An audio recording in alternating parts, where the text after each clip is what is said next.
नमस्कार। Housewife story teller में आपका स्वागत है।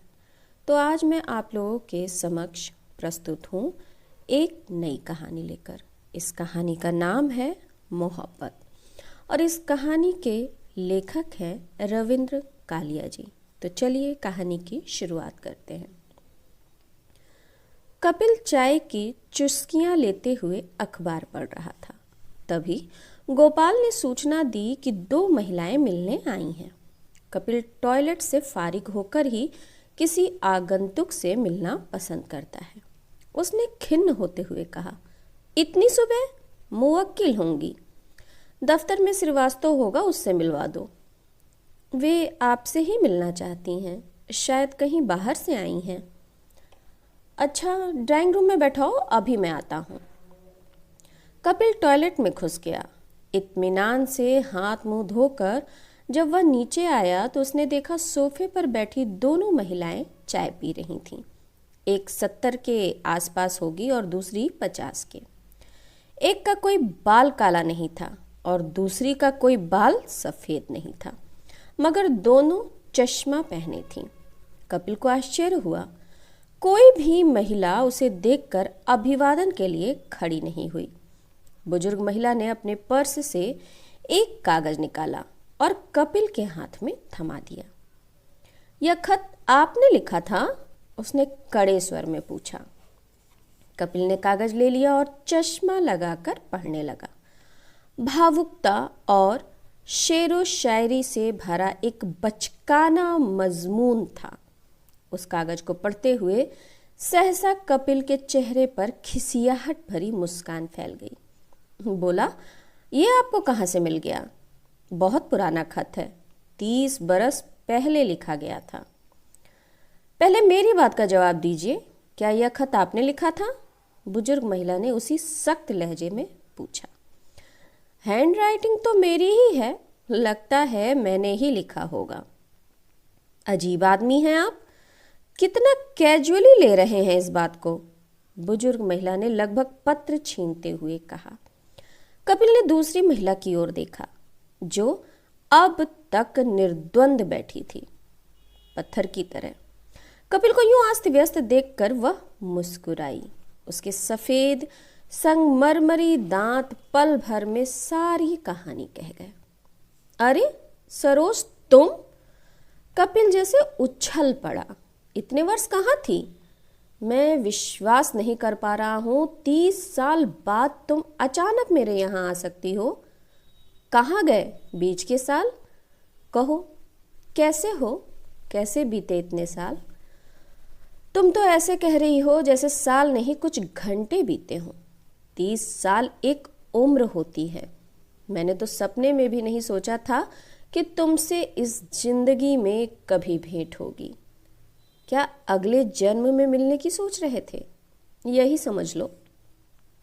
इस एक कागज के टुकड़े के कारण तुम मेरे बहुत करीब रहे हमेशा, मगर इसे कभी गलत मत समझना। इतने में कपिल की पत्नी भी नीचे उतर आई। वह जानती थी नाश्ते के बाद ही कपिल नीचे उतरता है, चाहे कितना बड़ा मुवक्किल ही क्यों न चला आए। यह मेरी पत्नी है, मंजुला। देश के चोटी के कलाकारों में इसका नाम है। अब तक 20 रिकॉर्ड आ चुके हैं। जानती हूँ, सरोज बोली। नमस्कार।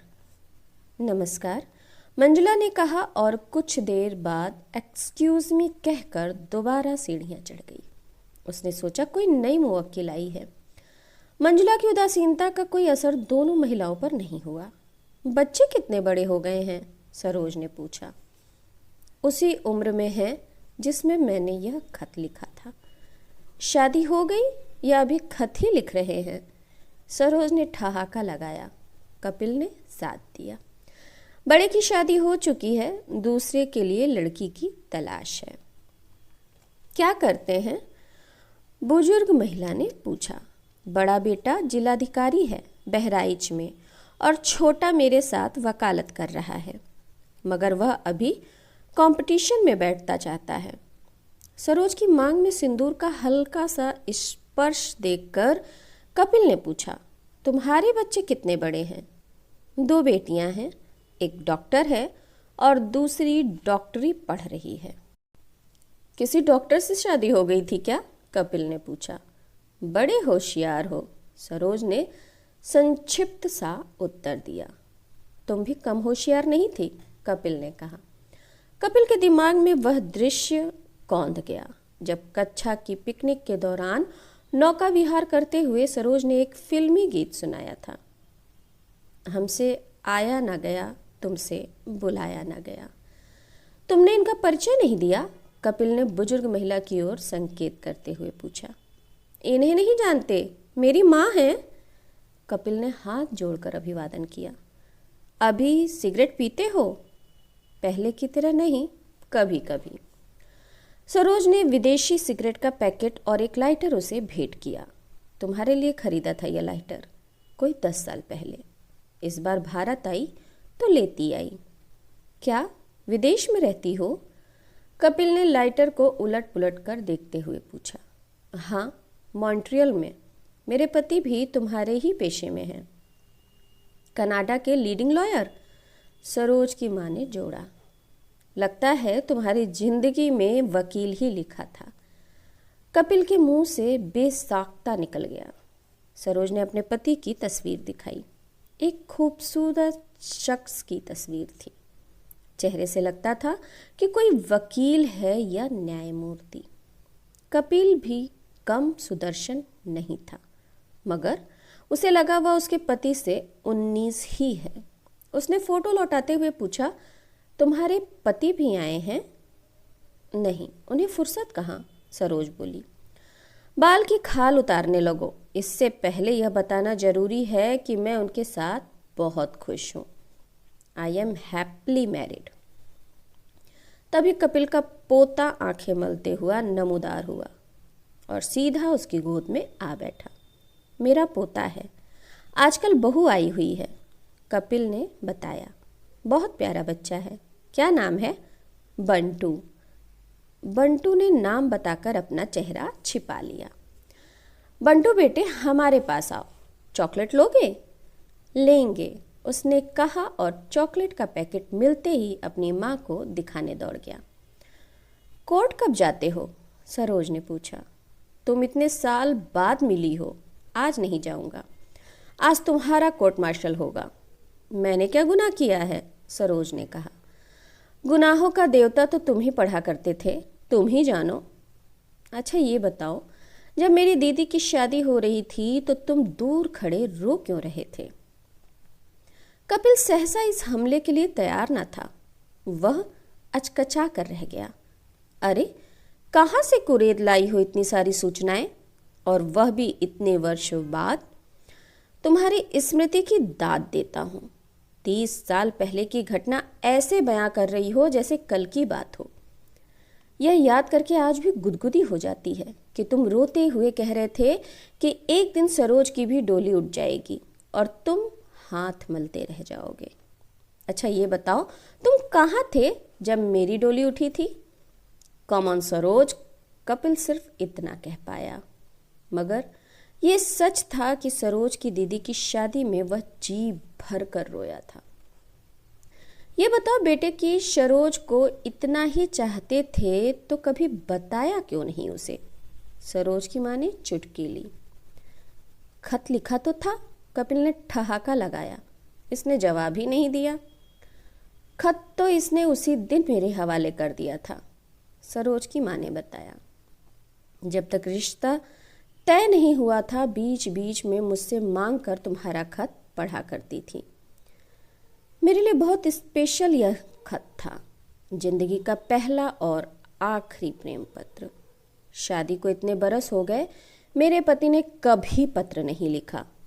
प्रेम पत्र क्या लिखेंगे? वह मोबाइल कल्चर के आदमी हैं। हमारे घर में सभी ने पढ़ा है यह प्रेम पत्र, यहाँ तक कि मेरे पति मेरी बेटियों को भी पढ़कर सुना चुके हैं यह पत्र। मेरे पति ने कहा था इस बार अपने बॉयफ्रेंड से मिलकर आना। इसका मतलब है पिछले 30 बरस से तुम सपरिवार मेरी मोहब्बत का मजाक उड़ाती रही हो। यह भाव होता तो मैं क्यों आती 30 बरस बाद तुमसे मिलने? अच्छा, इन 30 वर्षों में तुमने मुझे कितनी बार याद किया? सच तो यह था कि पिछले 30 वर्षों में कपिल को सरोज की याद आई ही नहीं। अपने पत्र का उत्तर ना पाकर वह कुछ दिन दारू के नशे में अपने मित्रों संग गुनगुनाता रहता था। जब छोड़ दिया रिश्ता तेरी जुल्फे स्याह का, अब सैकड़ों बल खाया करे मेरी बला से। और देखते देखते इस प्रसंग के प्रति उदासीन हो गया था। तुम्हारा सामान कहाँ है? कपिल ने अचानक चुप्पी तोड़ते हुए पूछा। बाहर टैक्सी में, सोचा था नहीं पहचानोगे तो इसी से चंडीगढ़ चले जाएंगे। आज दिल्ली में ही रुको, शाम को कमानी में मंजुला का कंसर्ट है। आज तुम लोगों के बहाने मैं भी सुन लूँगा। दोपहर को पिकनिक का कार्यक्रम रखते हैं, सूरजकुंड चलेंगे और बहू को भी घुमा लाएंगे।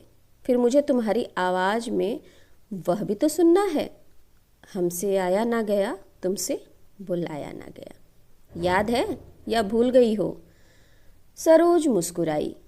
कमबख्त याददाश्त ही तो कमज़ोर नहीं है। कपिल ने गोपाल से सरोज का सामान नीचे बेडरूम में लगाने को कहा। बाहर कोयल कूक रही थी। क्या कोयल को भी अपने साथ लाई हो? कोयल तो तुम्हारे ही पेड़ की है। यकीन मानो मैंने 30 साल बाद वह कूक सुनी है। कपिल शर्मिंदा होते हुए फलसफाना अंदाज में फुसफुसाया। यकीन नहीं होता, मैं ही वह कपिल हूँ जिससे तुम मिलने आई हो और मुद्दत से जानती हो। कुछ देर पहले तुमसे मिलकर लग रहा था कि वह कपिल कोई दूसरा था जिसने तुम्हें खत लिखा था। Take it easy man, Saroj उठते हुए बोली। ज़्यादा फिलॉसफी मत बघारो। यह बताओ टॉयलेट किधर है?